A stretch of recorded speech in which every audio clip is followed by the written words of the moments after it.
ఇచ్చిన కొవ్వుని ఇవి ఎక్కువ ఉన్నాయి.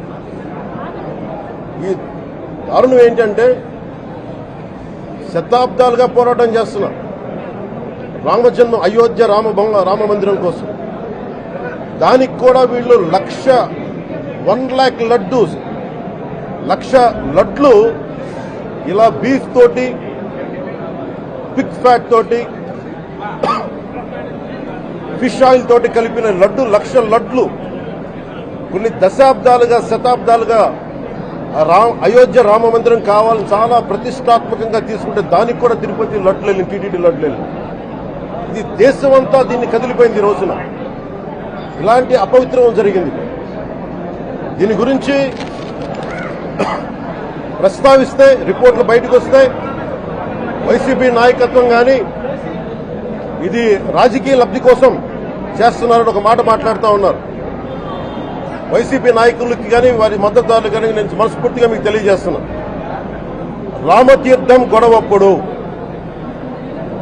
219 గుడుల్ని మీరు అపవిత్రం చేసినప్పుడు మీ పాలనలో ఒక సగటు హిందువుగా నేను గొంతెత్తి పోరాటం చేయాలి అంటే రోడ్ల మీదకి ఆ రోజే వచ్చామని గుర్తుపెట్టుకోండి.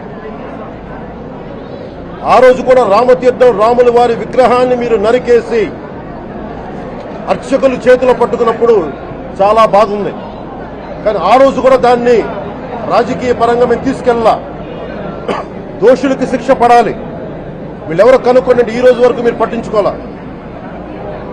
ఇది మేము చెప్తూనే ఉన్నాం. నిజంగా చెయ్యాలంటే ఈ ప్రస్తావన ఎందుకు తీసుకొస్తున్నానంటే సమాజంలో అస్థిరత లేదంటే డిస్హార్మనీ క్రియేట్ చేయడానికి మేము లేవు ఇక్కడ. కానీ తప్పు జరుగుతుంటే, దాడులు జరుగుతూ ఉంటే, అపవిత్రం చేసుకుంటా వెళ్ళిపోతే చూస్తూ ఎవరు కూర్చోం. తప్పు, అది కూడా తప్పు అవుద్ది. ఫండమెంటల్ కాన్స్టిట్యూషనల్ ఫండమెంటల్ ఇది. ప్రతి వ్యక్తికి వారి ధర్మాన్ని ఆచరించే హక్కు ఉంది. ఎవరన్నా వచ్చి ఆ ధర్మాన్ని పాడు చేసే హక్కు ఎవరికీ లేదు. ఇట్స్ ఫండమెంటల్ రైట్ ఇది. ఇలాంటి స్థాయిలో ఈ రిపోర్ట్ బయటకు